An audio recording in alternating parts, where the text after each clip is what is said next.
안녕하세요. 예. 어제까지는 선선하더니 오늘은 급 더워졌네요.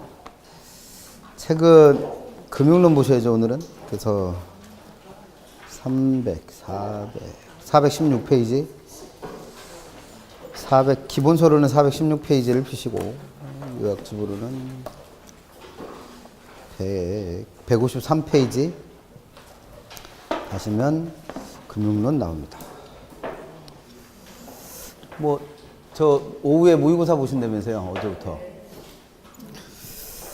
어째 안 따라하시나 했어요. 네. 여기 다른 학원에서 지금 서울에서 강동, 송파, 노원, 그 다음에 강남, 여기 이렇게 하시네요. 그래서 문제는 다른 거 아니고요. 어디서 받아보셨는지 모르겠는데, 저게 만약에 송파에서 받으신 거면 편집을 제가 한 거거든요. 민법은 다른 선생님이 하신 거고. 그래서 그냥 기출문제예요. 기출문제인데 회차별로 드릴까 했더니 이게 회차별로 난이도 편차도 너무 크고, 그 다음에 진도가 안 맞는 것도 있고, 그 다음에 출제 안 되는 문제도 있고, 그래서 그냥 그걸 다시 재편집을 해서 나눠드립니다. 그래서 초반에, 그러니까 8번 보시죠. 똑같이 할 거예요. 예, 다 따라쟁이등이시라. 그래서 8번 보실 텐데, 처음에 한두 번, 한 3회 정도까지는 문제를 그냥 무난하게 냈고, 그러니까 그래도 이제 쉬운 것들 위주로 좀 묶었고, 그 다음에 그 뒤로 갈수록 점점 어려워져서, 마지막에 보시는 것들은 좀 그동안에 나왔던 기출문제들 중에서도 좀 어려운 거로 편집을 하겠죠. 그래서 민법은 어떻게 하시는지 모르겠는데, 학계로는 그렇게 할 거예요. 그래서 중복이 안 될 수가 없어요. 저게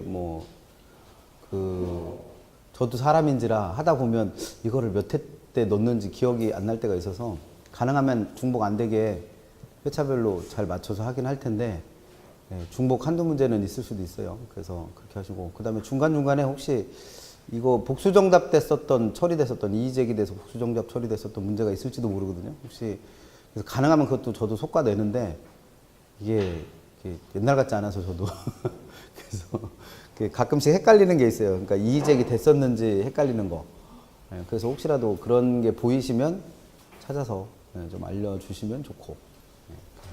가능하면 고쳐서 다 넣는데, 그렇게 갈 거예요.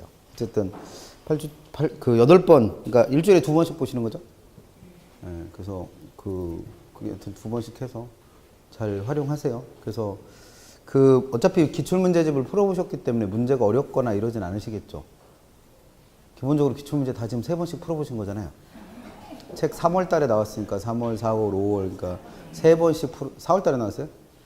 3월 달에 나왔나? 하여튼 그때는 한 달에 한 번씩 풀어보기로 했으니까 벌써 한 3번쯤 풀어보셨을 테니까, 문제가 낯설거나 힘들거나 그러진 않겠죠. 기본적으로 시험 보시면 80점 이상씩은 다 나오죠. 그래야 정상이에요, 지금.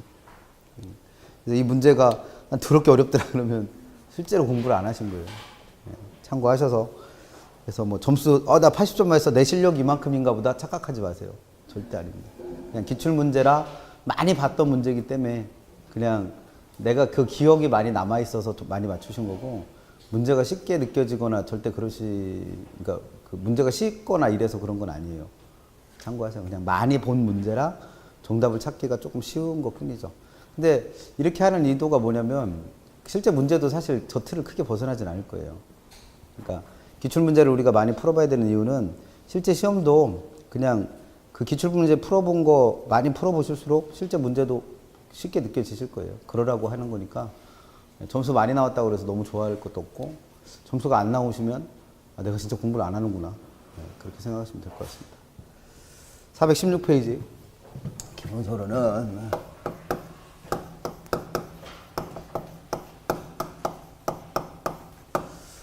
요약집은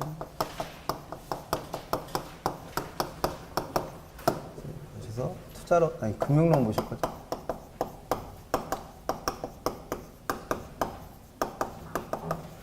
시험 문제는 여기서도 5, 6개 정도 낼 거예요. 5, 6개 정도 낼 테고, 그 중에서는 우리도 3문제 정도 맞으시면 될 거예요. 공부하실 건 제일 먼저 금융의 개념, 종류. 근데 이 종류 쪽에서 문제 물어보는 거 있어요. 그래서 그것 좀 살펴볼 거고, 그다음 두 번째가 이제 금융용어. 근데 여기서 시험 문제 내는 건 정해져 있다고 그랬죠. 그래서 내가 대출 받을 수 있는 대출 가능 금액의 크기를 구해보자. 한 문제는 무조건 나오는 계산 문제입니다. 그래서 얘는 맞추셔야 돼요. 이 두 가지가 자금을 조달하는 방법에 대한 얘기를 하면 이제 상환하는 방법과 관련해서 첫 번째는 이제 원리금을 조절할 수 있는 이자율을 조절할 수 있느냐, 이자율을 조정하는 게 가능하냐에 따라서 고정이자율 저당대출하고 그다음에 변동이자율 저당대출 구별하는 거 뭐 한 문제 나올 거라고 생각하시고 그다음에 원리금을 상환하는 방법에 따라서 원리금을 균등하게 상환하는 거 그다음에 원금을 균등하게 상환하는 거 그다음에 원리금이 점점 늘어나는 체증식 상환 구별하는 것도 뭐 한 문제는 무조건 나온다고 생각하셔야죠.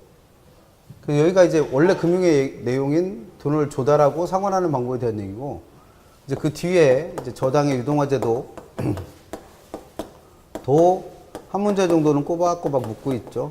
그래서 이것도 잘 챙기셔야 될 테고. 그다음에 그래서 이 부분에서 나오는 문제들 금융론에서 세 문제를 맞으셔라라고 하는 건 여기서 나오는 건 놓치지 마시라는 얘기예요. 얘네들은 뭐 나올 게 뻔하니까 얘네들은 뭐 틀리지 마시고 틀릴 수도 있는 것들은 이제 한국주택금융공사라는 회사가 있죠. 한국주택금융공사. 그래서 이 회사가 어떤 일을 하는가 그 업무를 시험 문제 물어요. 그래서 지난달에도 이 업무가 어떤 것들인지 간략하게는 설명을 드렸고 이번 달에는 이 구체적인 내용을 외우실 겁니다. 그래서 이 회사가 하는 업무와 관련해서 뭐 보금자리론이니 내 집 마련 디딤돌 대출이니 주택연금이니와 관련된 구체적인 내용들을 외우셔야 될 것들을 좀 정리해 드릴 거고 그 다음에 책의 이제 기본서에 부동산 투자회사법이 올 초에 개정이 돼서 올 7월 20일부터 시행 예정이에요. 근데 그 예정된 법률의 내용이 책에 하나도 반영이 안 돼 있어요. 그래서 이거는 요약집에다 정리해 놨죠. 그래서 그 부동산 투자회사법의 내용도 시험 문제에 꼬박꼬박 물어요. 그래서 이런 부분들은 어차피 외울 게 많아서 그 외운 것들을 다행히 시험 문제 냈으면 맞추실 수 있는데 만약에 뭐 아예 작정을 하고 저 구석진 데서 냈거나 뭐 이런 것들은 틀릴 수밖에 없죠. 이런 것들은. 그래서 맞추셔도 되고 뭐 틀려도 뭐 별로 아쉬울 건 없고 그래서 금융론 쪽에서 나오는 것들은 요것들 위주로 맞으시면 된다라는 거죠. 그래서 오늘은 아마 부동산 투자회사법의 내용까지는 못 보실 테고 한국주택금융공사의 업무까지가 정리가 될 것 같아요. 그래서 그런 부분들 배우시면 됩니다. 제일 먼저 416페이지 보시면 금융의 개념 나오는데 읽어보세요. 1번에 금융이라는 게 뭐냐? 그 다음에 2번에 부동산 금융은 어떤 개념을 갖고 있느냐? 그래서 2번에 니은번 보시면 부동산 금융이란 부동산을 취득하거나 개발하기 위해 필요한 자금을 융통하거나 부동산을 이용해서 자금을 조달하는 걸 부동산 금융이라 부른다. 뭐 개념은 그렇게 어렵지 않죠. 시험 문제 가끔 낸다고 하는 건 양가로 2번에 있는 분류예요. 분류. 금융의 분류. 그래서 1번에 있는 직접금융이나 간접금융 또는 그 옆에 2번에 있는 토지금융이나 주택금융 이런 거 가지고 시험 문제 내진 않을 거예요 아마. 근데 나오는 게 3번에 보면 지분금융과 부채금융 구별하는 거 있죠. 이거는 자주 물어요. 그래서 지분금융은 개념적으로 두 번째 줄에 있는 것처럼 주식을 발행하거나 지분권을 판매합니다. 그럼 주식은 원래 그 회사를 만든 사람이 소유하고 있던 물건이잖아요. 지분권도 마찬가지고. 근데 그거를 그러니까 내 거였던 거를 팔아서 내 돈으로 자기 자본으로 자금을 조달하는 걸 지분금융이라 부르는 거고 그 다음에 니은에 있는 부채금융은 중간쯤에 있는 것처럼 채권, 사채를 발행하거나 또는 부동산에 담보를 설정해서 남의 돈을 어떻게 한 거예요? 빌린 거예요, 빌린 거. 채권을 발행해서 또는 부동산에 담보를 설정해서 남의 돈을 빌리는 거를 부채금융이라 부르는 거죠. 그래서 그 두 개는 개념적으로 그렇게 구별되시고 시험 문제는 그런 걸 묻는 게 아니고 어떤 것들이 있느냐를 물어요.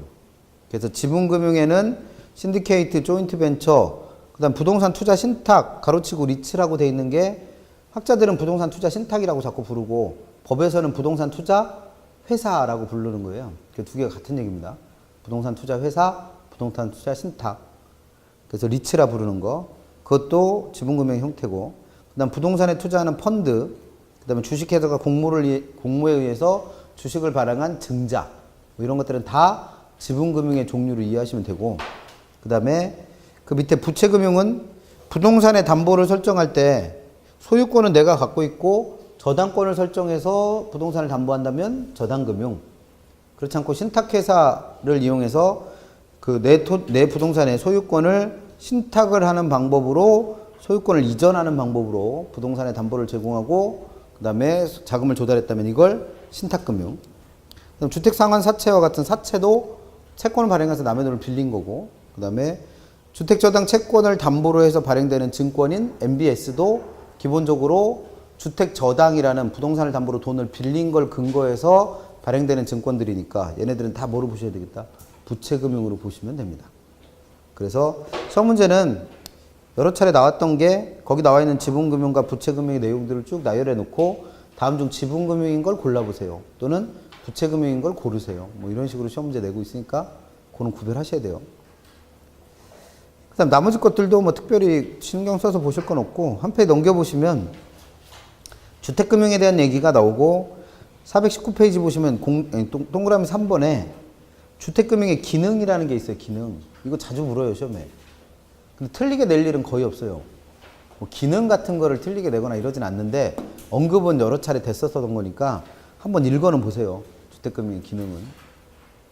그 다음에 그 4번에 보시면 주택금융의 구분, 그래서 돈을 누구한테 빌려주느냐에 따라서 집 살 수요자한테 돈 빌려주는 주택소비금융과 집 지을 건설회사, 즉 공급자한테 돈 빌려주는 주택개발금융을 구분하셔야죠. 그래서 요약집에다는 그걸 표로 만들어서 그 두 개가 어떻게 다른지를 정리해드렸으니까 그거 정확하게 반대로 되어 있죠. 그래서 혼동만 안 하시면 돼요. 근데 시험에 최근에 나왔던 거는 뭐 주택 수요자들을 위해서 주택을 담보로 해서 주택 구입자금을 빌려주는 걸 주택소비금융이라 부른다. 뭐 개념 정도 물었었습니다. 개념 정도. 그래서 뭐 특별하게 어려운 거 낼 건 아니니까 그냥 개념 정도 구별해 두시고 두 개의 구조가 정확하게 반대로 돼 있으니까 헷갈리지 않게만 잘 하시면 되죠. 그 다음에 그 419페이지다가 부동산 금융의 종류인데 우리 책은 순서가 좀 잘못됐던 건 아니고 뒤쪽으로 빼놓으셔갖고 페이지 하나 적어놨던 게 있어요. 470페이지 적어놓으시고 주택금융에다가 그 옆에다가 470페이지 요약집은 그냥 순서대로 써놨어요. 470페이지를 가보시면 새로운 금융 방식의 하나로 시험 문제 자주 출제됐었던 이게 프로젝트 파이낸싱 이름이 생각이 안 나요.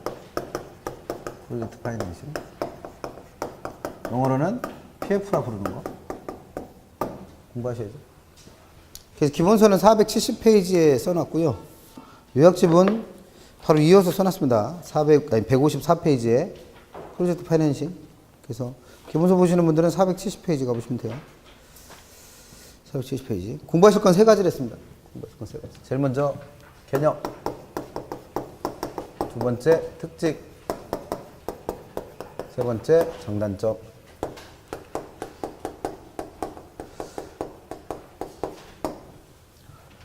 그래서 개념, 특징, 장단점을 정확하게 공부하시려면 그 471페이지 동그라미 2번에 471페이지 동그라미 2번에 프로젝트 파이낸싱의 기본 구조라고 되어 있는 거 있잖아요.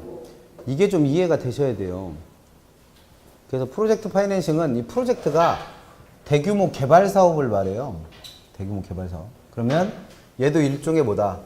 아파트 뭐 부동산을 개발하는 데 들어가는 개발 자금을 조달하는 개발 금융의 일종이에요. 그러면 옛날부터 있었던 전통적인 개발 금융은 개발 사업을 할 개발업자, 이걸 편의상 사업주라고 불러요. 이 사업주가 은행, 즉 금융기관을 찾아가가지고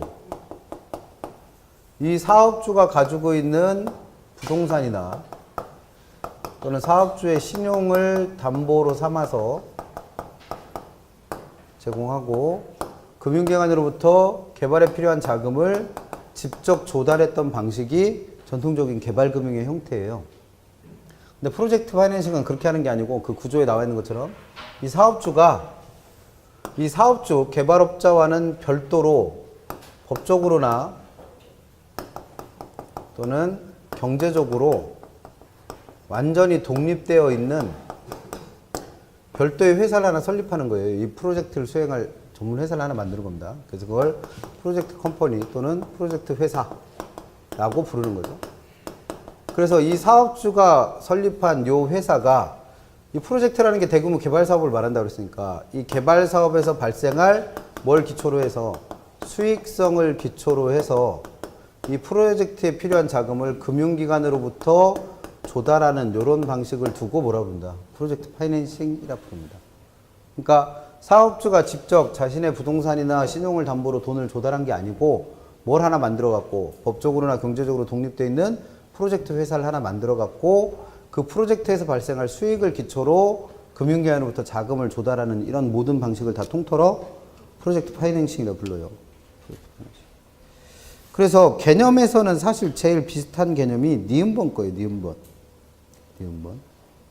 그래서 니은번 보시면 프로젝트 파이낸싱은 사업에 따른 위험을 분산하고 프로젝트의 독립성을 확보하기 위하여 프로젝트의 사업주와 프로젝트 자체를 분리함으로써 프로젝트를 전담하는 별도의 프로젝트 회사를 설립하고 그 프로젝트 자체에서 발생하는 현금 흐름, 이게 뭐예요? 이게 일종의 수익이죠, 뭘 수익.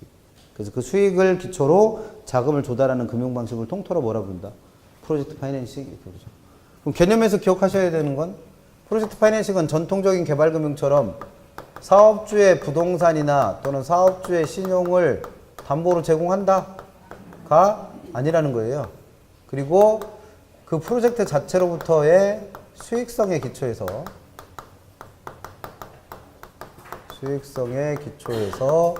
자금을 조달하는 모든 금융 방식을 PF라고 부른다는 거죠. 그러면 얘는 제일 중요한 게 이 자금 조달의 기초가 어디에 있다? 프로젝트 자체의 수익성에 있다. 요거 기억하시면 되는 거죠. 그래서 개념 그렇게 해서 기억해 두시고 특징은 그 옆에 471페이지 동그라미 3번에 있는 특징은 뭐 개념에서 설명했던 것들도 있으니까 기억번 물적 담보. 여기서 물적 담보는 부동산을 담보로 제공 안 한다는 거예요. 안 한다. 그래서 물적 담보를 제공받지 않는다는 게 이제 첫 번째 특징이고 두 번째는 제일 중요한 거죠. 사업주와는 독립되어 있는 법적으로나 경제적으로나 독립되어 있는 뭘 하나 만든다. 프로젝트 회사를 하나 설립한다. 이게 뭐 가장 큰 특징이고. 그래서 돈은 누가 빌리는 거예요? 사업주가 빌리는 게 아니라 이 프로젝트 회사가 빌리는 겁니다. 그 다음에 특징의 가장 중요한 말은 디귿에 있는 얘기예요. 디귿에. 비소금융 또는 제한소금융 방식이다. 그럼 A번에 보세요. A번에. 개발사업. 이게 프로젝트죠. 프로젝트가 실패하는 경우에는 개발회사. 이 개발회사는 요 사업주를 말합니다. 사업주. 당해 개발사업 자체. 즉 프로젝트 자체만을 청산하여 손실을 책임질 뿐 그 이상의 책임을 부담하지 않는다. 이렇게 되어 있습니다. 이걸 뭐라 불러요? 비소금융. 그럼 이 말이 뭐냐면 이 사업주가 직접 돈을 조달한 게 아니라 얘가 조달을 했기 때문에 돈도 누가 갚아야 돼요? 프로젝트에서 돈을 갚아야 돼요. 근데 이 프로젝트가 망했어요. 얘가 망했어. 그러면 여기서 나오는 수익이라는 게 있다 없다? 없죠. 그럼 이 돈 갚는다 못 갚는다? 못 갚을 거예요. 그러면 이 프로젝트를 실제로 수행한 건 얘니까 얘가 이 돈을 대신 갚아줘야 된다? 아니라는 거예요. 그걸 두고 뭐라 그래요? 비소금. 그래서 설사 프로젝트가 망해서 수익이 안 나오다 하더라도 사업주는 이 돈을 갚아줄 책임을 지지 않는다. 이걸 비소금이라 부르는 거고 만약에 그렇게 되면 금융기관 입장에서는 얘가 실제로 이걸 진행하는 걸 알고 있는데 얘는 하나도 책임을 지지 않겠다고 하면 돈을 빌려주기가 쉽지 않다는 거죠. 그래서 일부에 대해서는 얘가 책임을 지기도 한다는 거예요. 자기가 뭐 담보를 제공했거나 자신의 신용을 기초로 해서 일부에 대해서는 내가 책임을 져줄게 라고 하고 돈을 빌릴 수도 있다는 거죠. 이걸 두고 제한소금융이라고 부릅니다. 근데 기본적으로는 비소금융 방식이기 때문에 프로젝트가 망하더라도 사업주는 그에 대한 책임을 진다 안 진다? 안 진다. 그거 기억하시면 됩니다. 리얼에 있는 부해금융은 어차피 장점에서 설명할 거니까 좀 이따 설명하고 미음번 보시면 대주단을 구성하여 당사자 간의 위험을 배분한다 이렇게 되는데 얘는 개발 사업의 규모가 크기 때문에 빌려줘야 되는 돈도 엄청나게 많아요. 그러다 보니까 은행도 혼자서 빌려주는 게 아니고 여러 개 은행이 공동으로 대출을 해요. 그래서 뭐 신디케이트 론이라고 해서 공동대출의 형태로 자금이 조달됩니다. 그것도 특징인 거고.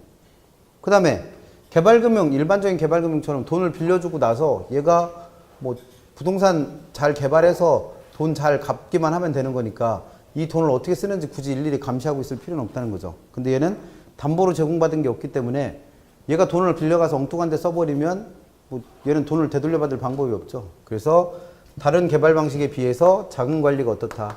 좀 철저한 방식이다라는 것도 특징입니다. 그래서 뭐 이런 여러 가지 특징이 있긴 한데 제일 중요한 말은 뭐예요? 프로젝트가 망하더라도 사업주는 그 돈을 책임져 주지 않는다. 그래서 하나도 책임을 안 지면 비소금융, 일부에 대해서만 책임을 진다면 제한소금융이다. 그래서 뭐 마지막에 있는 비읍하고 시옷이 자금 관리가 철저하다라는 거를 뜻하는 거니까 잘 보시면 되고. 그 다음 한 페이지 넘기셔서 4번에 있는 장단점, 472페이지 장단점. 장점에서는 주의하실 게 이게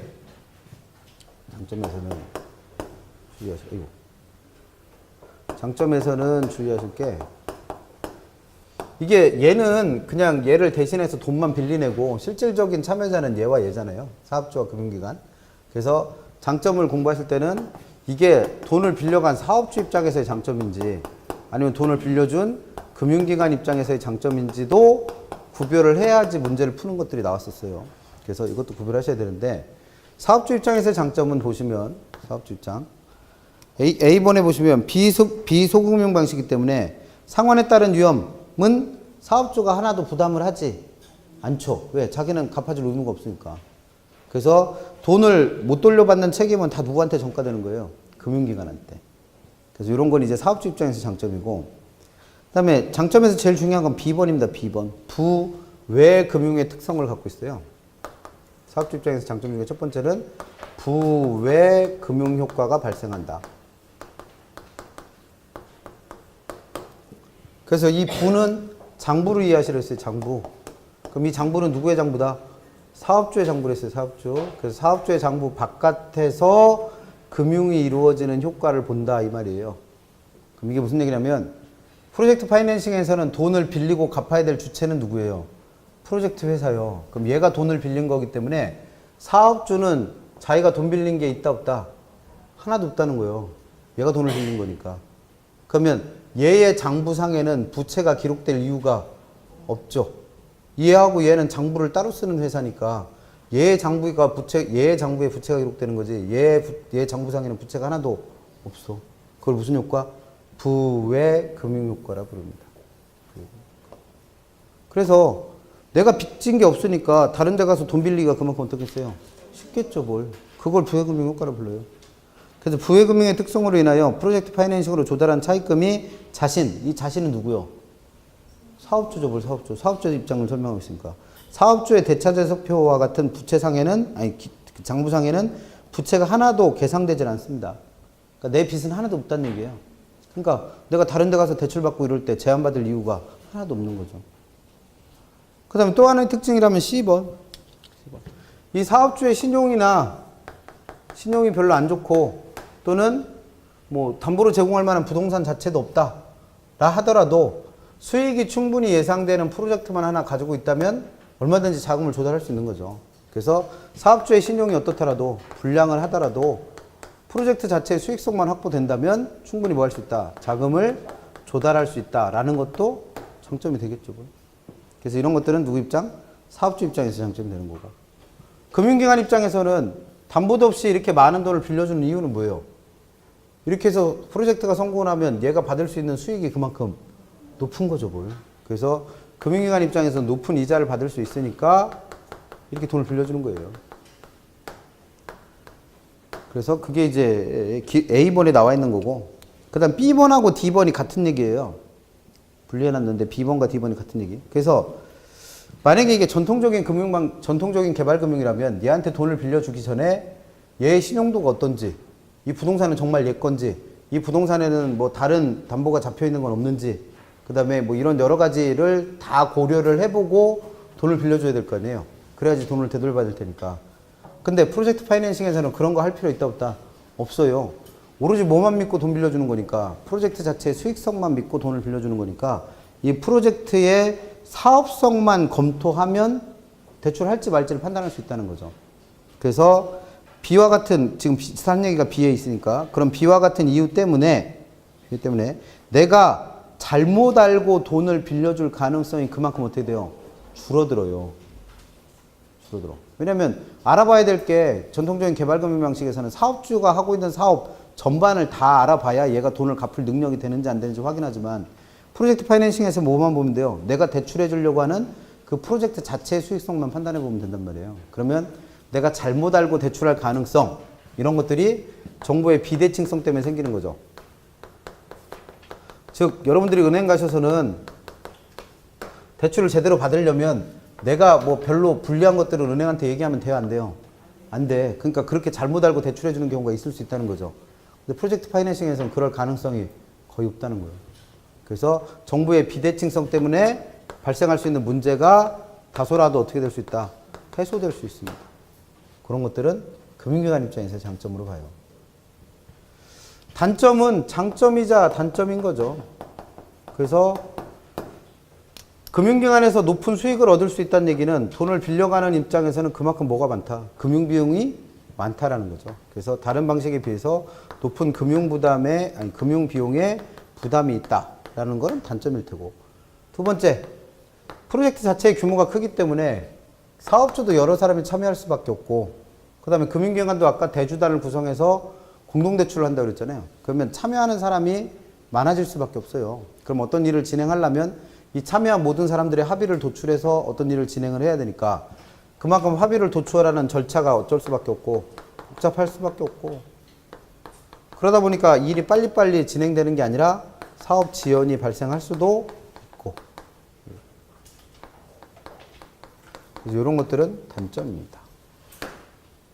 그래서 PF도 옛날에는 뭐 부동산 경기 좋을 때는 이거로 개발 사업 많이 했는데 요즘엔 부동산 경기가 안 좋으니까 망하는 게 많아요. 그래서 부실 PF들이 많아갖고 얘기가 조금 줄어들긴 했는데 그래도 어쨌든 옛날에 시험에 많이 나왔던 것들이니까 정리를 하셔야 돼요. 그래서 문제는 한 페이지 넘겨보시나? 470 몇 페이지 이게? 475페이지 475페이지 가보시면 1번 봐요. 1번 475페이지 1번 부동산 금융에 관한 설명 중 틀린 것 이렇게 놓고 1, 2번은 부동산 금융의 개념 설명해 놓은 거고, 그 다음에 3번과 5번은 기능을 설명해 놓은 거예요. 이런 거는 웬만하면 틀리게 될 일이 없어요. 그 다음 4번 보시면 부동산 프로젝트 금융에서는 대상 부동산을 담보로 제공받는다. 아까 개념 설명할 때 부동산을 담보로 하거나 신용을 담보로 제공받지 않는 게 특징입니다. 그리고 소구금융 방식이다. 프로젝트가 망하더라도 사업주가 이 돈을 대신 갚아줘야 되면 소구금융이죠. 근데 대신 갚아 안 갚아? 안 갚아요. 비소구 또는 일부에 대해서만 책임을 지는 제한소구금융 방식입니다. 그러니까 두 군데가 틀린 거죠. 담보로 제공받지도 않는 거고 소구금융이 아니라 비소구 또는 제한소구금융 방식이 일반적으로 쓰입니다. 그래서 이런 거 물어보는 문제. 뭐 내용만 봐두시면 안 틀릴 테고. 하나가 더 있을걸요? 한 페이지 넘겨서 476페이지 3번. 작년에 냈던 거. 아직 다 본 건 아닌데, 다 본 거 아닌 거. 본 것만 한번 볼게요. 3번에서, 3번. 자금 조달 방법 중 신디케이트는 어디로 분류했다? 지분금융. 그 다음에 4번은 부동산 금융의 개념. 네, 5번. 프로젝트 금융은 특징 중에 비소구 또는 제한소구 금융의 특징을 갖고 있죠. 그러니까 한 문제 안에서 되게 여러 개를 묻고 있는 거예요, 지금. 정답은 다른 데 있긴 한데. 그래서 어쨌든 그런 식으로 작년에도 프로젝트 금융에 대해서 언급은 했어요. 그러니까 어렵게 내진 않아요. 개념 정도 알고 계시고 특징이나 장단점에서 뭐 중요한 용어들만 잘 정리하시면 잘 틀리진 않습니다.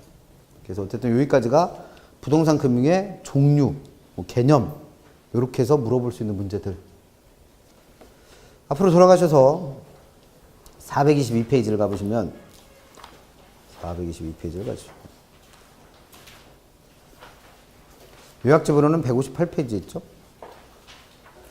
부동산 금융의 용어 나와요. 용어. 그래서 책의 422페이지에 양가로 1번에 있는 기초개념이라고 되어 있는 애는 투자론에서 다 배운 거잖아요. 동그라미 1번에 있는 융자 원금을 투자론에서는 부채 또는 뭐 융자액 또는 대출금 이런 식으로 표현했던 거죠. 그래서 내가 처음에 빌린 전체 원금을 말하는 거고, 이번에 있는 융자 잔고는 투자론에서 뭐라 불렀어요? 미상환 저당 잔금 또는 뭐 줄여서 저당 잔금이라 불렀던 거. 그래서 우리가 화폐 시간 가치 계산과 연결해서 얘를 구하려면 뭘 이용해서 구하시면 된다. 니은번에 나와 있는 것처럼 원리금이 주어지고 거기다 뭘 곱해서 연금의 현가계수.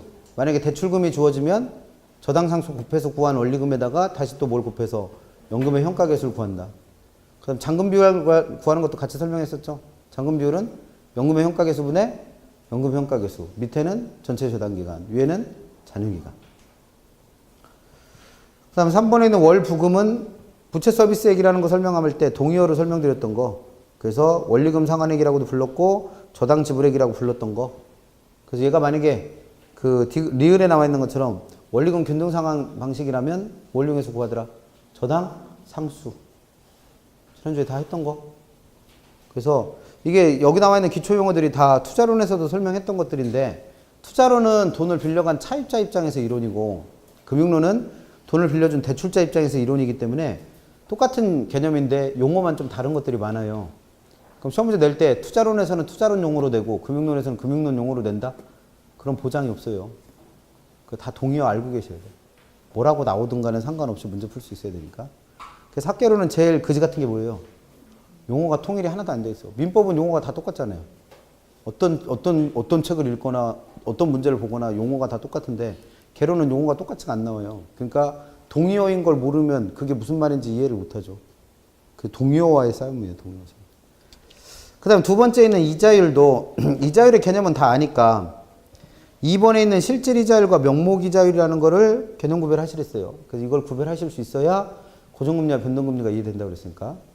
그래서 니은에 있는 명목 이자율을 먼저 보시라고 그랬고, 명목 이자율은 처음에 내가 그러니까 대출을 받을 때 그 융자 대출 계약서 상에 명시된 대출 이자율을 명목 이자율이라고 부릅니다. 내가 은행 가서 일정한 금액을 대출 받는데 연 이자율이 10%다. 그럼 그 10%를 뭐라 부르는 거예요? 명목 이자율이라고 불러요. 그러면 그 명목 이자율 속에는 은행이 10% 이자 받았다고 해서 그 10%가 다 은행의 수익이 된다? 그건 아니라고 그랬어요. 왜냐면 그 돈을 빌려준 기간 동안 매년 발생하는 뭐가 있기 때문에 물가 상승, 즉 인플레이션이 있기 때문에 그 인플레로 인해서 돈의 가치가 하락하는 부분은 내 수익이 되지 못하는 거잖아요. 은행의 수익이 되지 못하는 거예요. 그래서 그것까지를 포함해서 계산한 실제 대출 이자율이 뭐다? 명목 이자율입니다. 그래서 그 B번에 나와 있는 거, 명목 이자율이란 물가 상승에 따른 구매력의 변화. 그럼 이 물가 상승에 따른 구매력은 뭐로 이해하시면 돼요? 화폐 가치로 이해하시면 돼요. 화폐 가치. 그래서 인플레로 인해서 화폐 가치가 변화되는 거를 감안하지 않은 이자율입니다. 그래서 은행이 실질적으로 챙겨갈 수익률인 실질 이자율에다가 그 기간 동안 발생할 것으로 예상되는 예상 인플레이션율까지 더한 실제 대출 이자율이 누구다? 요게 명목 이자율이에요. 그럼 그 왼쪽에 있는 실질 이자율은 그 명목 이자율에서 돈의 가치가 하락한 부분, 인플레로 인해서 돈의 가치가 하락한 부분을 어떻게 한 거예요? 뺀 거예요, 뺀 거. 그럼 이게 은행이 실질적으로 갖게 될 뭐가 되는 거예요? 수익률이 되는 거죠. 그래서 그 네모 박스 안에 있는 식처럼 실질 이자율은 명목 이자율, 이게 실제 대출 이자율이었잖아요. 그래서 거기에서 뭘 뺀 거? 돈의 가치, 화폐 가치 하락분인 인플레이션율을 빼고 난 은행이 실질적으로 가져갈 뭐다? 수익률. 그러면 은행에서는 나한테 10% 이자율로 대출을 해줬다 하더라도 그 10%가 전부 다 은행의 수익이 되지 못하고 그 기간 동안에 발생한 인플레이션이 만약에 5%다. 그럼 그 5%만큼은 돈의 가치가 하락한 거니까 그걸 빼고 난 얼마만?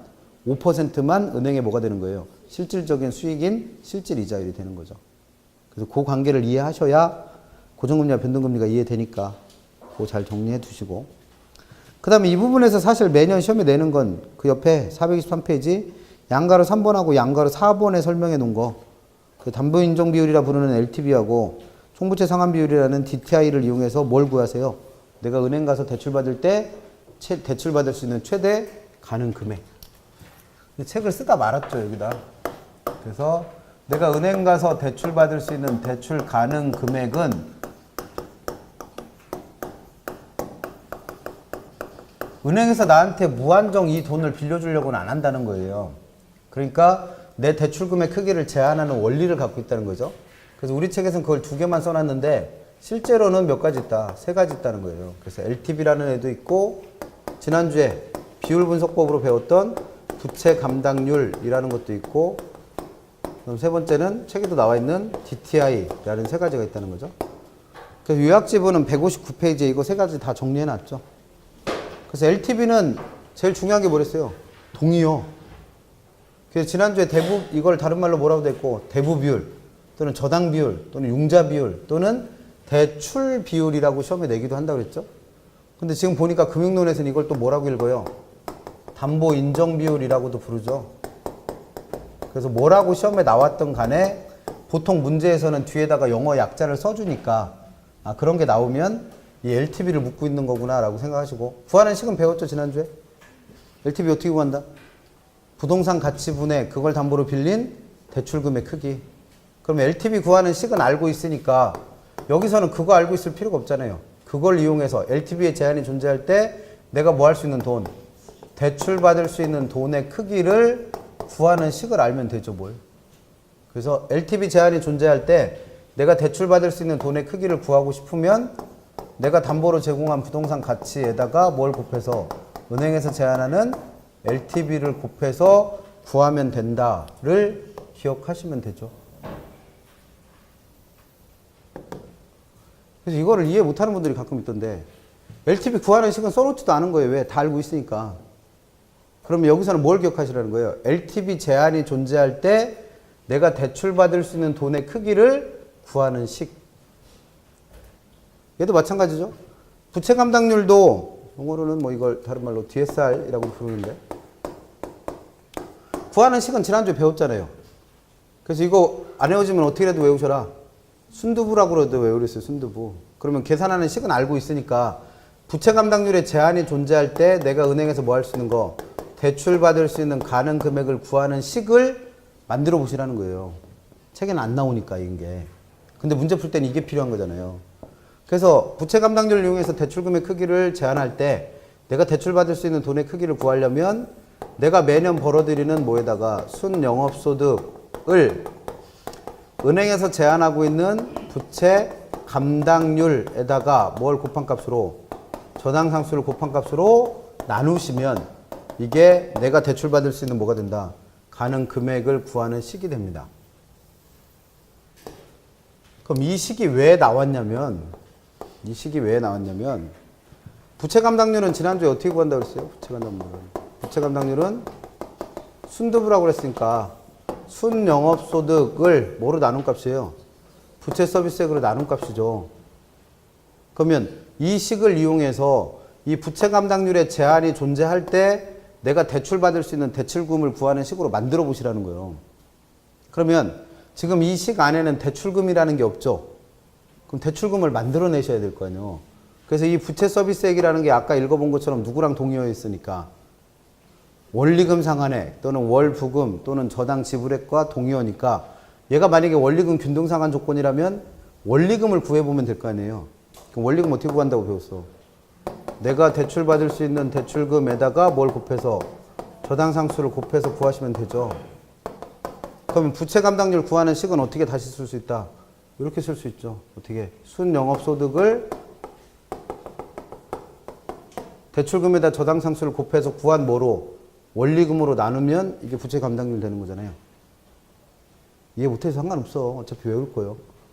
틀리는 이유는 뭐예요? 이걸 이렇게 못 만들어서 틀리시는 거야? 아무 상관없어. 그냥 이 식을 못 외워서 틀리는 거예요. 그래서 책이 없다고 그랬잖아요, 지금. 없다고. 그래서 지난주에 이거 꼭 외우시라고 얘기했고. 이런 식이면 방법이 없어요, 이제는. 문제풀이방 가면 이런 식으로 이해를 못하면 그냥 다 외우시라고 하는 수밖에 없어, 그냥. 문제 풀어드리고 멍하니 있으면 외우세요. 계속 그거지 뭐. 그래서 지금 이 식은 어떻게 한 거예요? 이 식하고 이 식의 관계가. 내가 이걸 구해야 되니까 이걸 얼로 보냈고 바깥으로 보냈고 요 자리에 있던 애를 어떻게 한 거예요? 집어든 거죠. 뭘. 몰라도 아무 상관없습니다. 이것만 외우세요. 안 외워서 못 푸는 거지. 뭐 설마 원리를 몰라서 못 풀겠어. 그 다음 3번째 DTI라고 하는 건 책에 보니까 이걸 다른 말로 뭐라고도 부른다? 총부채 상환 비율이라 불러요. 이거 이해 못하는 분들 많던데 생각보다. DTI.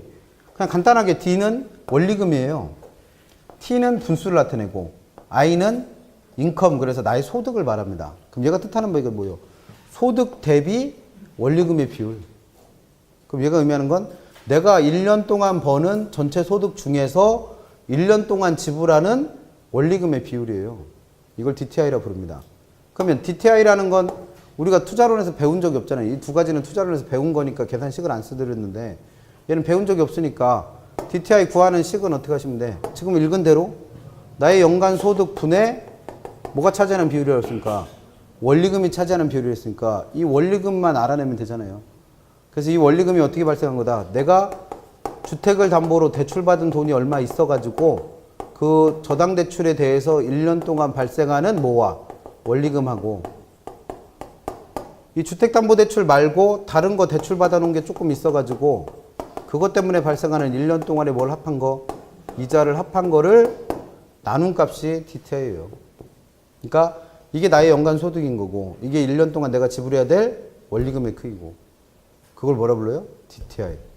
그러면 은행에서는 이 DTI의 크기를 어떻게 해서 제한을 해서 내가 은행에서 뭐 할 수 있는 돈, 대출 받을 수 있는 돈의 크기를 제한을 한다는 거죠. 제한을 한다.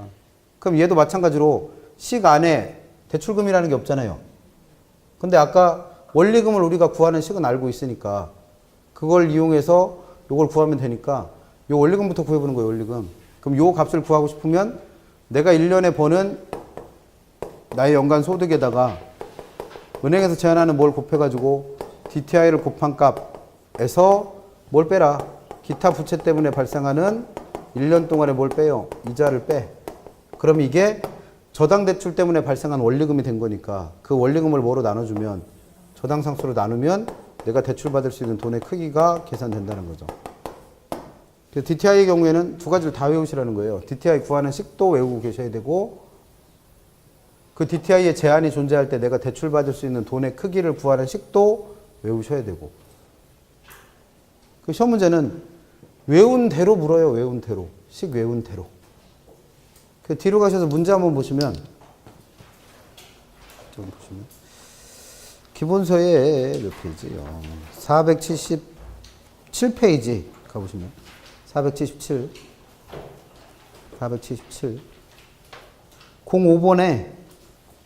05번부터 6번 7번 8번까지가 지금 설명드린 내용 갖고 풀어야 될 문제예요. 그러면 5번부터 8번까지의 문제는 해마다 낸다는 거예요. 해마다. 근데 이 문제를 풀으려면 최소한 뭐는 외워두시라. 이 식 3개는 외워두시라는 거예요. 그러면 푸니까. 그래서 8번부터 봐요. 8번. 제일 쉬운 문제니까 8번 풀어봅니다. 8번. 작년 문제. 거기 나와 있는 문제 중에 제일 쉬운 거예요. 8번이. 주택담보대출을 희망하는 A의 소유 주택 시장 가치가 3억 원이고 연소득이 5천만 원이며 다른 부채가 없다면 A가 받을 수 있는 최대 대출 가능 금액이 얼마인지를 구해보세요. 그러니까 주어진 조건 하에서 뭘 구하라는 거예요? 내가 은행 가서 대출 받을 수 있는 최대 금액. 그러면 지금 대출 가능 금액을 구하라는 문제잖아요. 그럼 제일 먼저 생각해 봐야 될 건 뭐예요? 지금 내가 대출 받을 수 있는 돈의 크기를 제한할 수 있는 원리가 3가지가 있다고 그랬으니까 그럼 그 3가지 중에 뭘 가지고 제한을 하고 있는지부터 확인해 봐야겠죠. 그래야지 구하는 식이 달라지니까. 그럼 제일 먼저 확인해 보실 건 뭐다? 두 번째 동그라미 있는 것처럼 대출 승인 기준이 어떤 걸로 주어졌는지부터 확인하시라는 거예요. 그래야지 구할 식을 정할 거 아니에요. 그래서 보니까 담보인정 비율, 즉 LTV는 시장가치 얼마까지만 60%만 인정해 준다고 하고 그 다음 DTI, 총부채 상환 비율은 40%로 제한을 하고 있대요. 그러면 얘는 결국 뭐와 뭐를 이용해서 LTV와 DTI를 이용해서 나의 대출금의 크기를 제한하고 있는 거니까 이 두 가지씩 생각나면 푸는 문제죠. 뭘. 그러면 LTV 가지고 대출금의 크기를 구할 때는 어떻게 그랬어요? 내가 담보로 맡길 부동산 가치 얼마? 지금 얼마짜리 부동산 있어? 3억.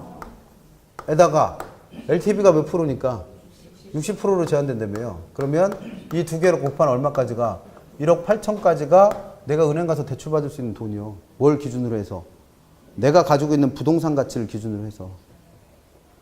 그 다음에 내 소득 가지고 또 대출금의 크기를 제한한다는 거잖아요. 그게 DTI니까. 그러면 요거 DTI 제한이 존재할 때 대출금의 크기를 구하는 식은 이거니까 이거 기억나시면 되잖아. 그럼 나의 연간 소득이 얼마래요? 5천만 원이야. 근데 그 5천만 원의 몇 프로까지만 40%까지만 담보 인정 비율을 인정하는 거니까, 그러니까 총부채 상환 비율을 인정하는 거니까 40% DTI 곱해주고, 기타 부채라는 건 있다 없다? 아까 문제 읽을 때 다른 부채는 없다라고 그랬으니까 다른 부채 때문에 생기는 이자도 존재하지 않는 거죠. 그럼 이게 내가 1년에 지불할 수 있는 원리금의 크기가 되는 거고, 그 원리금을 뭐로 나누면 저당상수. 그래서 문제에서 생뚱맞게 저당상수가 튀어나오는 거예요. 계산하는 식 안에 들어가니까. 그래서 저당상수 얼마? 0.1로 나눠주면 되죠. 그럼 이거 구하면 얼마? 2천만 원. 그럼 2천만 원을 0.1로 나누면 2억 나오죠, 원리. 그럼 이 사람은 소득 기준으로는 얼마까지 대출받을 수 있는 사람이에요? 2억. 그럼 두 개의 금액이 서로 다르잖아요. 그럼 두 개의 금액이 서로 다를 때는 꼭 따라붙는 말, 당구장 표시돼 있고, 두 가지 대출 승인 기준을 모두 다 충족해야 된다. 그럼 그 중에서 어떤 거 빌려주겠다? 좋은 거 빌려주겠다는 거죠, 좋은 거. 그럼 이 사람은 이 두 가지 조건의 제한이 존재할 때 가지고 있는 조건 하에서 최대로 대출받을 수 있는 돈은 얼마? 1억 8천. 이게 뭐가 어려워? 틀리시는 분은 이해를 못 하겠어요, 이거. 이래놓고 수학이 어려워서 못 푼다고 그러죠. 수학은 무슨 수학이야, 개뿔이. 거짓말 하네. 계산하는 식을 못 외워서 못 푸는 거예요, 그냥. 그런 식. 근데 이게 책의 해설 보세요, 해설. 그 익스플로네이션이라고 돼 있는 게 해설이니까. 해설 보시면 LTV 구하는 건 뭐 그렇다 쳐요. 그게 거기 나와 있는 게 LTV가 0.6으로 제한되고 있다는 걸 표시하고 있고, 그 다음에 그 위에 매출액이라고 되어 있잖아요. 뭔 매출액이 왜 나와? 대출액이지. 대출금액. 그러면 지금 이 거기 나와 있는 3억 분의 대출액이라고 되어 있는 게 뭘 구하는 식이에요? LTV 구하는 식이잖아요. LTV 구하는 식. 그럼 그 LTV 구하는 식에서 위에 들어가 있는 값을 어떻게 구한 거예요? 0.6 곱하기 3억 해서 구한 거예요. 그걸 이거로 정리해 드린 거고. 그 다음에 그 밑에 DTI 0.4는 5천만 원 분의 원리금 이렇게 돼 있잖아요. 그럼 그 5천만 원이 나의 뭐였어요? 연간 소득. 그러니까 연간 소득 분의 원리금 이렇게 해서 DTI를 구했다는 거잖아요. DTI를 그렇게 구한 거예요. 그럼 원리금 2천만 원 구하는 식은 요 위에 있는 걸 구하는 거니까 이 두 개 그냥 곱해버린 거잖아요. 그럼 2천만 원까지는 아까 구했어. 근데 책에는 뭐가 설명이 안 되는 거예요? 왜 2천만 원이 대출금 2억으로 돼 있는지 설명은 한 거 있어 없어요? 없어요. 그러니까 책에 있는 설명으로는 못 풀어 지금 이 문제를. 그 익스플로네이션이 풀이라니까 해설? 해설이라고 써놨는데 책에 있는 대로 해설을 하면 이거 문제 풀어요 못 풀어? 못 풀어. 왜 2천만 원이 2억이 됐는지에 대한 설명이 없어요. 그러니까 어떻게 한 거예요? 그 원리금 구한 걸 뭐로 나누는 거? 저당상수로 나누는 걸 책에는 표시를 안 해놓은 거예요. 그러니까 식을 외우시라는 거예요. 책대로면 못 풀어요. 책대로면. 그래서 기본서에 있는 문제를 풀어드리는 이유는 두 가지예요. 물론 기출문제 공부하시라는 뜻을 풀어드리기도 하지만 해설이 이렇게 잘못 들어가 있는 것들이 생각보다 많아요. 그래서 책에 있는 해설 갖고는 도저히 문제를 못 풀어. 그런 것들이 가끔 있어요. 그래서 그런 거 풀어드리는 것도 있으니까 해설만 믿지 마시고 필요한 것들은 적어놔요. 책에 있는 해설로는 못 풀어 이 문제. 그래서 8번 같은 정도의 문제가 나오면 무조건 푸셔야 됩니다. 이거 틀리면 큰일 나. 그 다음에 다시 앞으로 돌아가셔서 제일 쉬운 거 하나 있으니까 앞으로 다시 돌아가셔서 아까 용어 정리하고 있었잖아요. 425페이지를 가시면 또 하나 용어 정리해야 될 게 요약집으로는 그냥 순서대로 써놨을 거죠. 바로 위에 159페이지 금융에서 발생할 수 있는 위험들 425페이지 요약집으로는 159페이지 금융에서 발생하는 위험들이 5가지 정도가 있을 수 있다는 거죠. 채무불이행 위험, 조기상환 위험, 이자율 위험, 유동성 위험, 법적 위험. 개념은 알아야죠. 그래서 채무불이행 위험은 돈을 빌려간 차입자가 이 돈을 안 갚을 수도 있는 위험이에요. 그럼 이거를 금융론에서는 채무불이행 위험이라 부르지만 이걸 투자론에서는 뭐라 불렀다?